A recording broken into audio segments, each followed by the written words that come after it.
Llegar al reino de Dios es o debería ser nuestra meta en común de los que estamos reunidos, de cada uno de nosotros. Conocer este plan es una de las directrices, es uno de los pilares de la Iglesia de Dios, de la que somos parte. Está en nuestro escudo, preparando un pueblo, parte de nuestros pilares, en lo espiritual y también en lo académico, en lo conocer. ¿Conocemos el camino de Dios?, nos decía don Omar en su primer mensaje. ¿Lo conocemos? Él nos preguntaba, ¿estamos preparados para presentar defensa cuando se nos pregunta por qué vamos a la fiesta, por qué guardamos el sábado, por qué hacemos o dejamos de hacer tal o cual cosa? Conocer este plan y decirlo y comunicarlo, como lo hizo Esteban en Hechos, el capítulo 7, puede marcar la diferencia. Y conocer este plan como lo conocía él, nos brinda a cada uno de nosotros dirección hacia dónde vamos, nos brinda esperanza, el conocer el plan, el camino de Dios, y nos da un significado. Entonces, cuando Dios creó al hombre a su imagen, puso en marcha este plan, el plan de Dios. El plan más importante que está revelado en su palabra. Crear seres dentro de su familia. Y luego conocemos la historia, estos seres humanos que fueron tomados y puestos en el jardín del Edén, desobedecieron o no obedecieron, queriendo recibir la promesa de Dios, no a la manera de Dios, sino a la manera fácil, al camino corto, a su manera, una manera alternativa. Satanás les ofrece a ellos una manera alternativa de ser como Dios. Saltarse la fila. Y Dios tuvo que sacarlos del huerto del Edén y ponerlos nuevamente en la tierra de donde ellos habían sido creados para que vivieran y trabajaran de la tierra. Y Dios en ese momento reveló una parte muy importante de su plan. Voy a ir allá a Génesis, el capítulo 3, el versículo 15.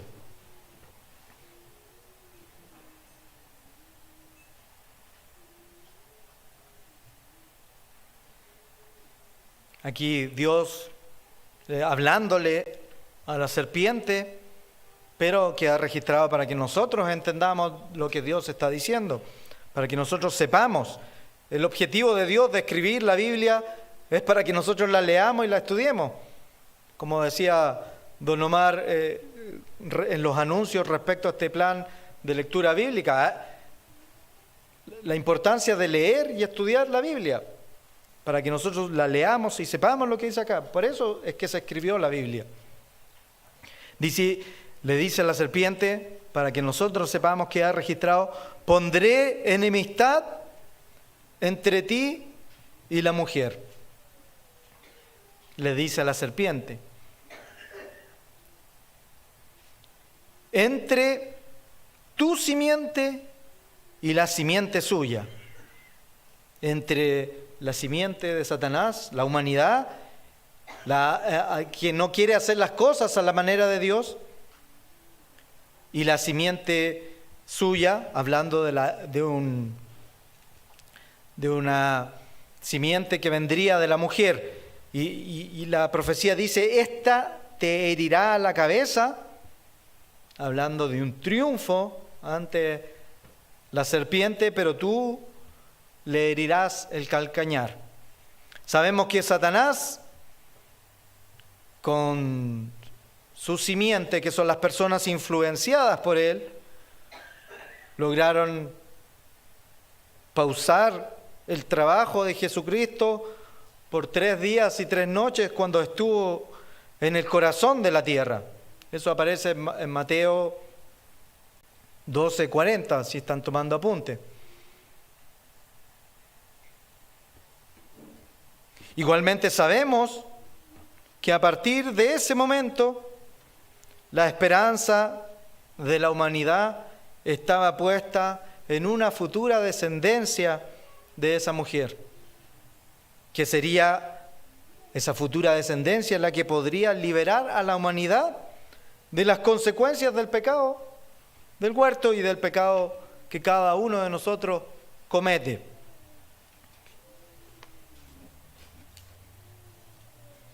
Y esa parte de la profecía sirvió igualmente desde ahí en adelante a Satanás para continuar engañando a la humanidad, tomando parte de la profecía y engañando a las personas.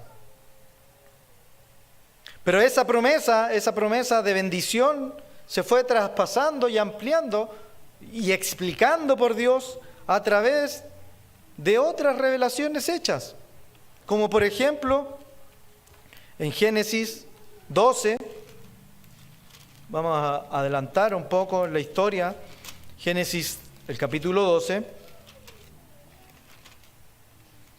el versículo 3, hablándole a Abraham, haciendo una promesa a Abraham, una promesa para el futuro.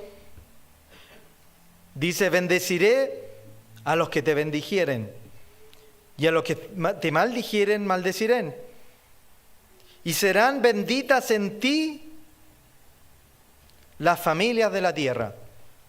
Serán benditas en ti las familias de la tierra, le dice a Abraham. Y la conexión con lo que acabamos de leer anteriormente, y Abraham, está en Génesis 22, el versículo 18.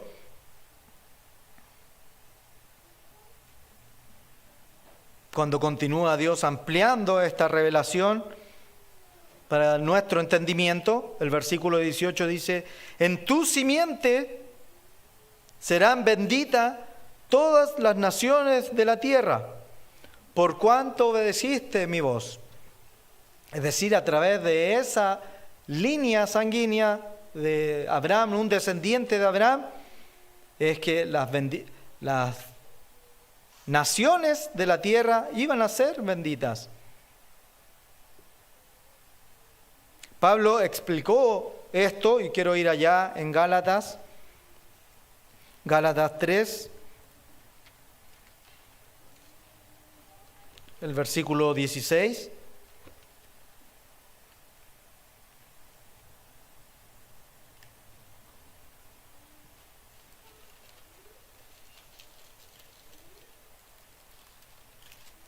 En Gálatas 3, el versículo 16.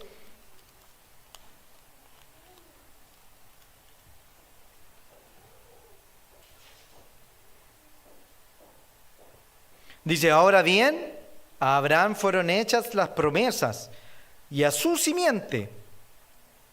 No dice a las simientes como si hablase de muchos, sino como uno.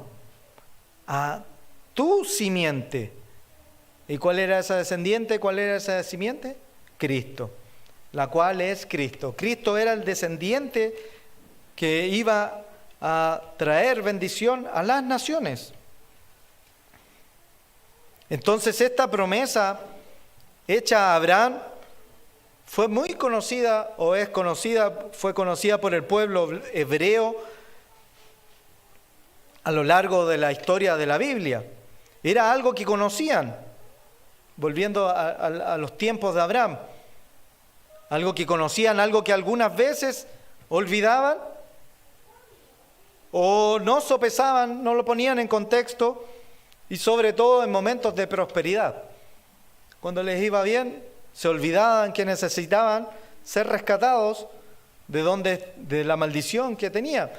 Pero una promesa que clamaron y reclamaron muchas veces y lloraron en momentos de angustia. El pueblo de Dios muchas veces en los registros de la Biblia clamó por libertad. No voy a ir a Éxodo, pero comienza el libro de Éxodo. Es una historia conocida. Apareció un faraón que no conocía a José y los esclavizó, y el pueblo clamó por libertad. Y Dios envió una respuesta. Pero esta historia no solamente se dice ahí. En el libro de los Jueces, que es un libro donde, si uno lo lee de principio a fin, se da cuenta de cómo el sistema humano, generación tras generación, una generación conoce a Dios, la siguiente generación se va olvidando, y esto es algo que está escrito en el libro de los Jueces para recordarnos la importancia de transmitir el conocimiento a la siguiente generación. No quedarnos con eso. Vayamos a Jueces, el capítulo 3. La importancia de preparar un pueblo, hablar de estas cosas, conocer la historia, conocer las doctrinas, conocer qué es lo que creemos, por qué lo creemos, leer el libro de Deuteronomio. Sobre todo en estos días que se da esa oportunidad de hacerlo en conjunto. Jueces, el capítulo 3, el versículo 9, dice: entonces clamaron los hijos de Israel al Eterno, y el Eterno levantó un libertador. Y después,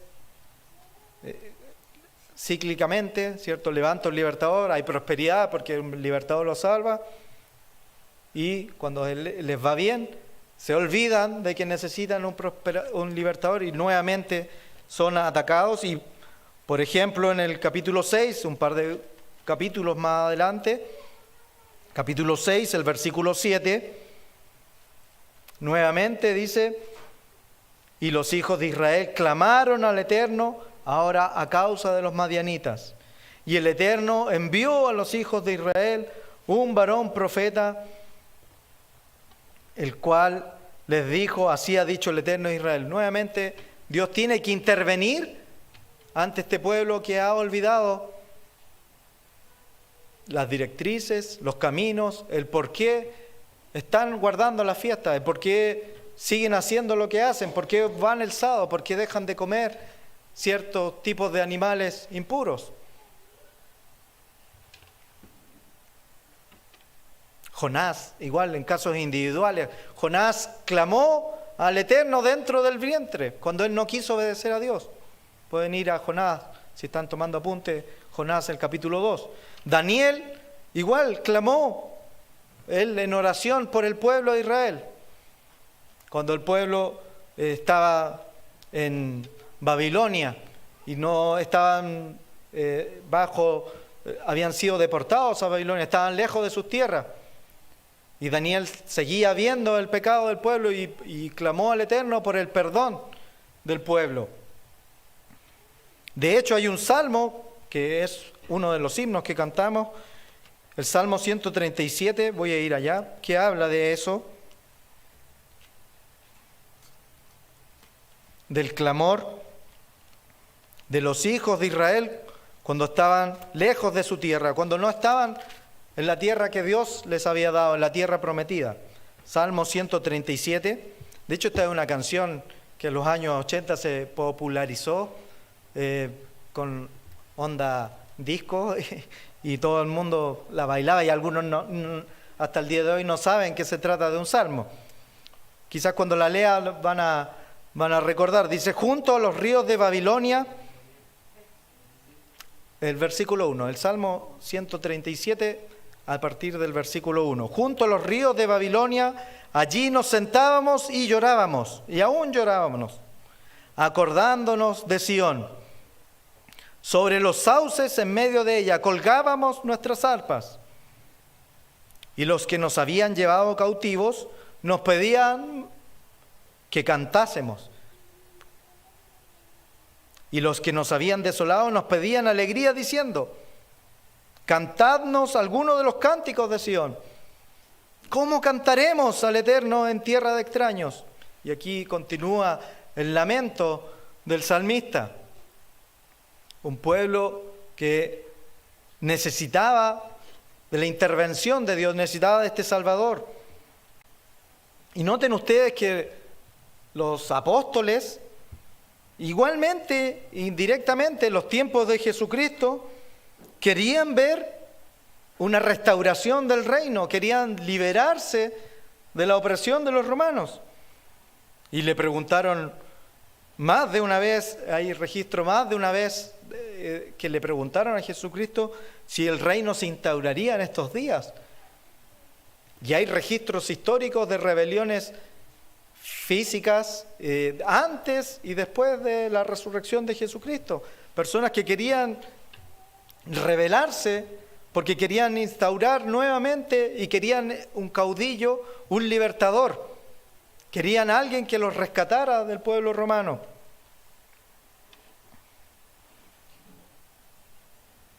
Y el problema, entre paréntesis, es que después de estos casi 4.000 años donde se dio esta promesa original de una persona, de un nacimiento que les brindaría esta promesa original, ya no era una promesa entendida en el plano espiritual. Más bien querían un caudillo para Judea, alguien que expulsara a los romanos de su territorio, del Medio Oriente, de su ciudad, de Jerusalén.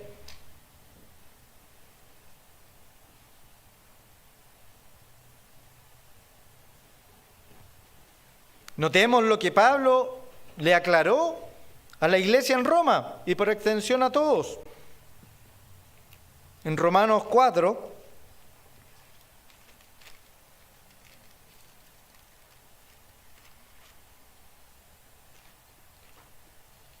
Romanos, el capítulo 4.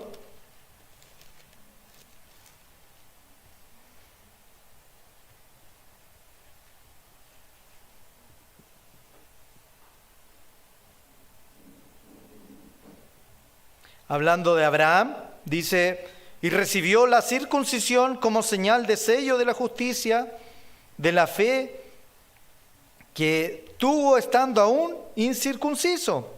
Cuando Abraham era incircunciso, tuvo fe y cumplió y obedeció para que fuese padre de todos los creyentes no circuncidados, a fin de que también a ellos la fe les sea contada por justicia.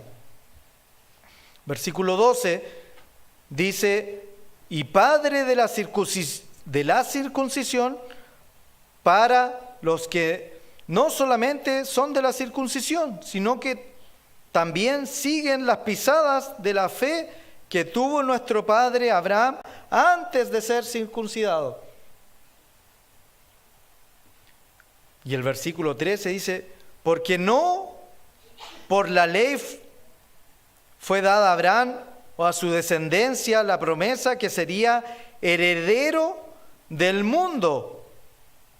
Heredero del mundo, no solo de Israel, no solo de Jerusalén, no solo de ese territorio, heredero del mundo, sino por la justicia de la fe. Las promesas de Abraham involucraban al mundo entero, involucraban a las naciones del mundo, no solo un territorio. Entonces, esta promesa de un Mesías no era exclusivo para Israel, sino era una promesa para el mundo entero. Y es interesante reflexionar en este punto cómo la misma palabra Mesías o Cristo, el ungido, tiene diferentes puntos de vista. Por ejemplo, para los judíos significa más, como lo decíamos, alguien que viene a tomar posesión de un reino, de un caudillo, de alguien un líder. Y para los cristianos de la mayoría del mundo significa tan solo el Salvador. Si alguien le pregunta qué significa el Cristo, el Mesías, a una persona, a un cristiano, significa el Salvador, y a un judío, a un hebreo, más bien un rey. Y sin embargo, la conjunción de esas labores es la que vino a realizar Jesucristo. Ambas. Y esta es la conexión entre el reinado literal de Cristo en su segunda venida en la tierra y su papel redentor en su primera venida. Y es lo que Cristo le explicó, o intentó explicar, y lo explicó porque ellos lo pudieron entender, lo pudieron conectar después de su resurrección. Estuvo un tiempo entrenándolos, estuvo 40 días después de su resurrección enseñando y aplicando estas profecías del Antiguo Testamento que hablaban de Él y que conectaban con un futuro milenial. Las profecías mesiánicas que hablaban de Jesucristo como el futuro Rey de la tierra, pero también como el Salvador de la humanidad y de sus pecados. La conexión entre ser Salvador y Rey. Ambos.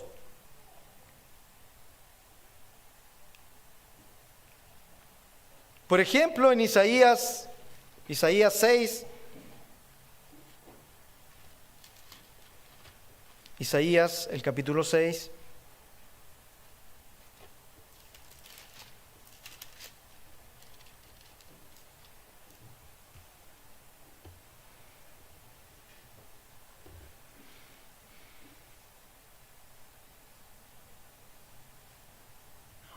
el versículo 9 dijo: anda y di a este pueblo, oíd bien y no entendáis. Ved, por cierto, mas no comprendáis. Engruesa el corazón de este pueblo y agrava sus oídos. Ciega sus ojos para que no vea con sus ojos, ni oiga con sus oídos, ni su corazón entienda, ni se convierta y haya sanidad. Y haya para él sanidad. Aquí hablando del papel futuro de lo que Jesucristo cumplió y él mismo explicó en sus palabras. Cuando él hablaba en parábolas era para hacer cumplir esta profecía. Cuando él dijo: le hablo en parábolas para que viendo no vean y oyendo no entiendan. En Isaías 42, Isaías tiene muchas profecías mesiánicas. Isaías 42,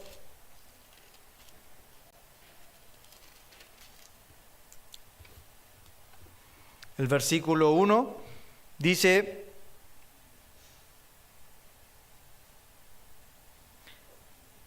hablando del futuro gobernador o el futuro gobierno de Jesucristo, dice: aquí mi siervo, yo le sostendré, y mi escogido, en quien mi alma tiene contentamiento. He puesto sobre él mi espíritu, y él traerá justicia a las naciones. A las naciones. Otro aspecto de la labor futura de Jesucristo. Hay un relato muy interesante en Lucas 7. Por supuesto, ustedes pueden... Uno busca escrituras mesiánicas que cumplió Jesucristo y hay un listado de más de 120. Todo el capítulo 53 y 52 de Isaías lo puede leer, todo lo que cumplió Jesucristo y que ayuda a cada uno de nosotros a leerlo, leer esos capítulos, por ejemplo, 52 y 53, y compararlo con la historia más o menos conocida por todos de lo que vivió Jesucristo, cómo se fueron cumpliendo cada una de esas profecías. Ayuda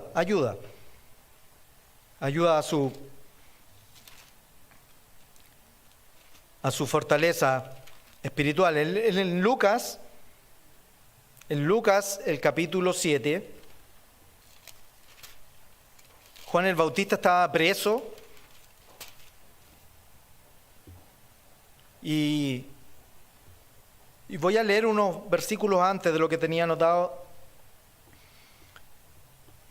porque acá el versículo, del versículo 11 en adelante, estoy en Lucas el capítulo 7, dice: aconteció después de esto, o en sus Biblias, si tienen la Reina Valera, aparece el subtítulo que dice: resucita al hijo de la viuda de Naín. Y entonces aconteció que iban muchos discípulos en gran multitud, y cuando llegó cerca de la puerta, y aquí llevaban a enterrar a un difunto, un único hijo de una madre la cual era viuda. Entonces Jesucristo se compadeció de ella y le dijo: no llores. Jesucristo vio una mujer que era viuda y que tenía un hijo único que se había muerto, y se compadeció y lo resucitó. Entonces estas noticias volaron y llegaron hasta Juan el Bautista, que estaba preso. Y Juan el Bautista, que conocía las Escrituras, conocía a Isaías, como la mayoría de las personas de esa época, casi las memorizaba. Y entonces aquí sí voy a leer el versículo 18, porque dice: los discípulos de Juan le dieron las buenas, las nuevas de todas estas cosas, de las cosas que estaban ocurriendo, de las señales que estaba haciendo Jesucristo, de que había resucitado a un niño. Y Juan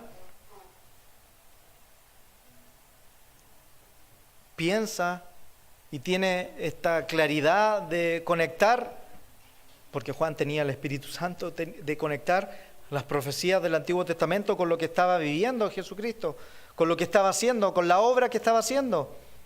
Pero también tiene la duda y manda a preguntar: ¿eres tú el que había de venir a salvar a la humanidad, a dar salvación? ¿O debemos esperar por un futuro gobernante?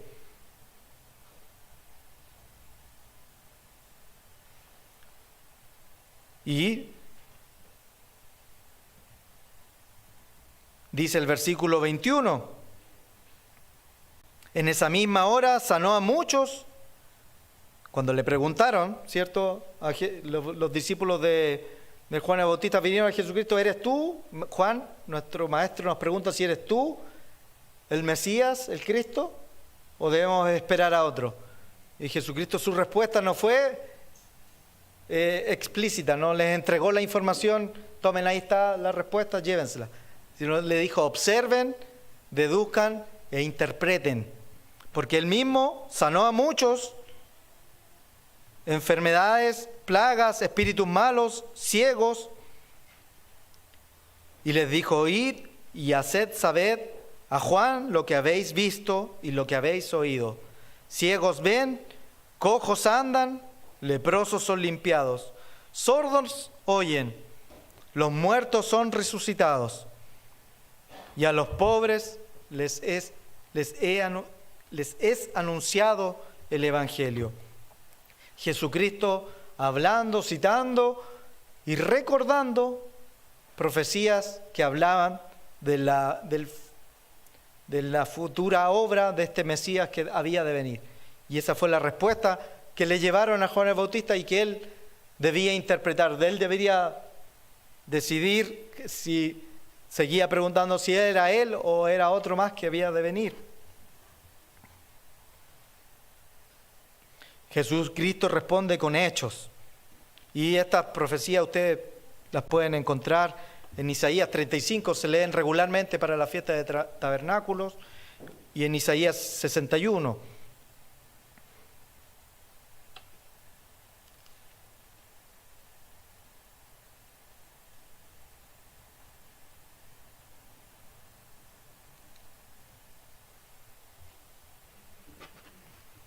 En Mateo 16,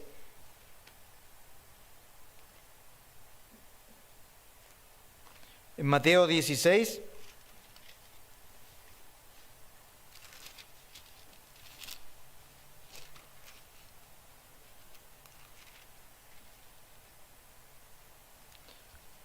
Mateo 16, el versículo 21.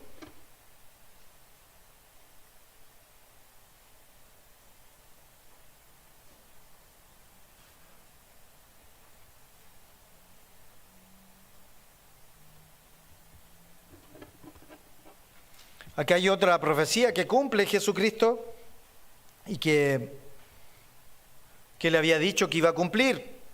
Y es un asunto de Él que debía hacerlo, a pesar de aquí muchas veces se interponen los propios pensamientos, en este caso el pensamiento de Pedro, porque él dice: desde entonces comenzó Jesús a declarar a sus discípulos, les dije el versículo 21, Mateo 16, versículo 21, a declarar a sus discípulos lo que era necesario ir a Jerusalén y padecer mucho de los ancianos y de los principales sacerdotes, ser muerto y resucitar al tercer día. Y entonces Pedro, tomándole aparte, le empezó a reconvenirle diciendo: Señor, ten compasión de ti, de ninguna manera te acontezca esto. Pero él, volviéndose a Pedro, le dice: quítate de mí, Satanás, me eres tropiezo, porque no pones las cosas en las cosas de Dios, sino en las de los hombres.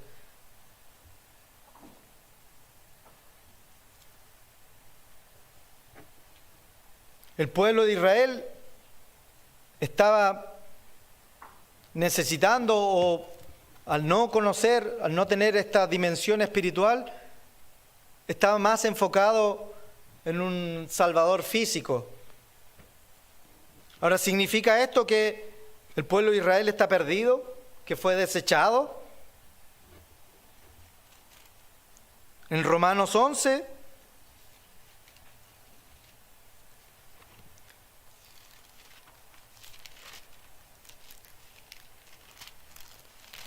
Pablo explica aquello. Romanos 11, el versículo 11 dice: ¿ha tropezado los de Israel para que cayesen? En ninguna manera. Pero por su transgresión o por su tropiezo vino la salvación de los gentiles, para provocarles a celo. Si la transgresión o el tropiezo de Israel es la riqueza del mundo, es para la bendición del mundo, para alcanzar salvación para los gentiles, y su defección, la riqueza de los gentiles, ¿cuánto más su plena restauración? Hablando la Biblia de un pueblo que tiene que ser restaurado, es el pueblo de Dios. Si su tropiezo vino a ser salvación y era esperanza para los gentiles, ¿cuánto más su restauración? De hecho, Dios, inspirando a Pablo, escribe de la iglesia en Gálatas. Vayamos a Gálatas para leerlo de allá, en Gálatas 6.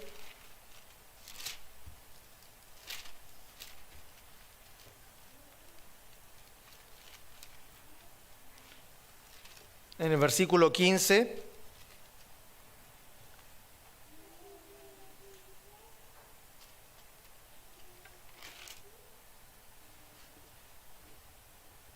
Porque en Cristo Jesús ni la circuncisión vale nada, ni la incircuncisión, sino una nueva creación. Que es lo importante, la resurrección a la vida inmortal, a vida espiritual. Y a todos, versículo 16, y a todos los que anden conforme a esta regla, paz y misericordia a ellos, y al Israel de Dios, al Israel de Dios.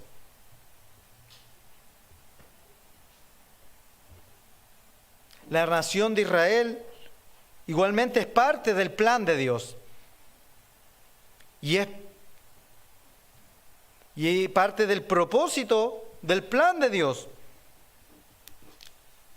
Y esta es una información muy importante para entender a Dios, entender cómo Dios está trabajando con esta nación, aunque lo desconozcamos.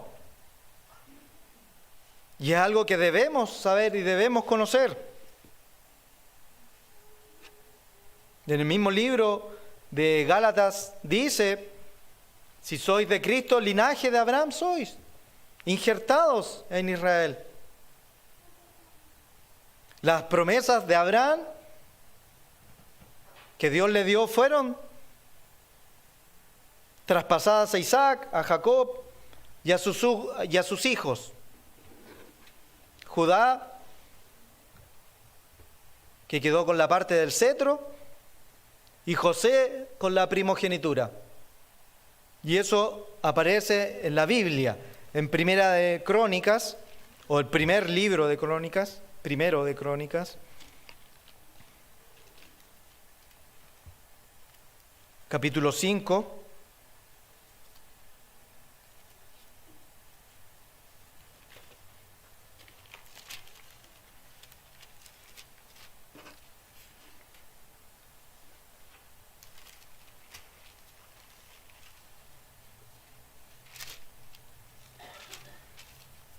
El versículo 2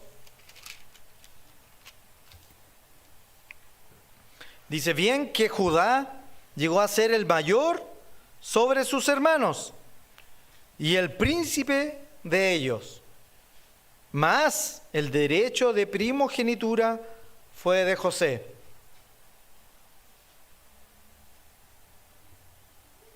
Es decir, las naciones descendientes de José, Efraín y Manasés, quedaron con la herencia de bienes materiales y su territorio se expandiría como las ramas, como nos dice Génesis 49. Y esto es algo que debemos conocer para entender noticias, entender profecía. No debemos ignorarlo. En cambio, Judá y sus descendientes recibieron la promesa del linaje. Voy a ir allá a Génesis 49. Génesis 49.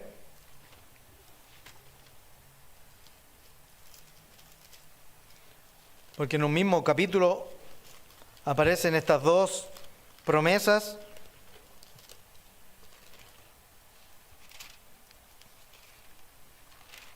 El versículo 10 dice, no será quitado el cetro de Judá, ni el legislador de entre sus pies, hasta que venga Silo, y a él se le congregarán los pueblos. Y en cambio en el versículo 22 del mismo capítulo, hablando de José, lo habíamos dicho anteriormente, dice, rama fructífera de José, rama fructífera junto a una fuente, cuyos vástagos se extienden cuyos vástagos como las ramas que se extienden sobre un muro.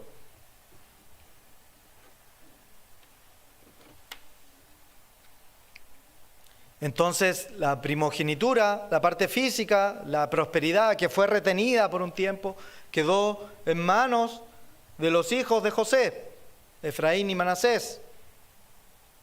Y eso lo podemos ver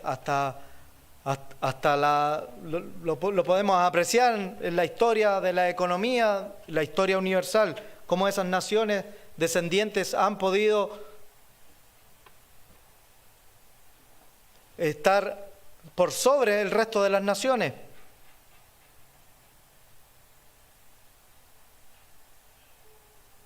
Y como nosotros entendemos que a través de la nación de Judá, del remanente que quedó en el pueblo, que se fue disminuyendo y diezmando cada vez más, desde ahí vino la salvación para la humanidad, porque desde ahí nació, de ese linaje nació Jesucristo.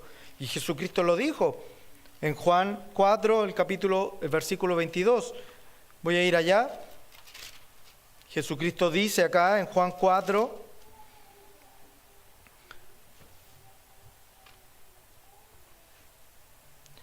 hablándole a la mujer samaritana, dice, vosotros adoráis lo que no sabéis. Nosotros adoramos lo que sabemos, porque la salvación viene de los judíos. La salvación viene de los judíos, son palabras de Jesucristo. Todos estos pactos, los planes, las promesas hechas por Dios, son elementos que forman parte de su propósito y de su plan general. Y nosotros, hermanos, hacemos bien en conocerlas, en estudiarlas, en tratar de entenderlas, porque están en su palabra. Y nos sirven para conocer a nuestro Dios, para conocer cómo Él trabaja. Y conocer a Dios, en Juan, estamos acá en Juan, vayamos al capítulo 17, Jesucristo mismo lo dijo en el capítulo 17, en el versículo 3, y esta es la vida eterna, que te conozcan a ti, el único Dios verdadero, y a Jesucristo, a quien has enviado. Conocer cómo trabaja, cómo la mente de Dios es parte de nuestra labor para poder obtener la vida eterna. Igualmente nos sirve como una ayuda para ubicarnos, entender acontecimientos mundiales y entender como un farol que alumbra en las profecías y en las noticias de los últimos días, noticias proféticas. Hermanos, Jesucristo nos dejó como tarea estar velando, estar estudiando, estar orando en todo tiempo, para ser fuertes, para alimentarnos de esta palabra, nutrirnos del alimento que Dios nos da, para poder escapar de las cosas que vendrán y principalmente para estar en pie delante del Hijo del Hombre cuando Él retorne. Buenas tardes.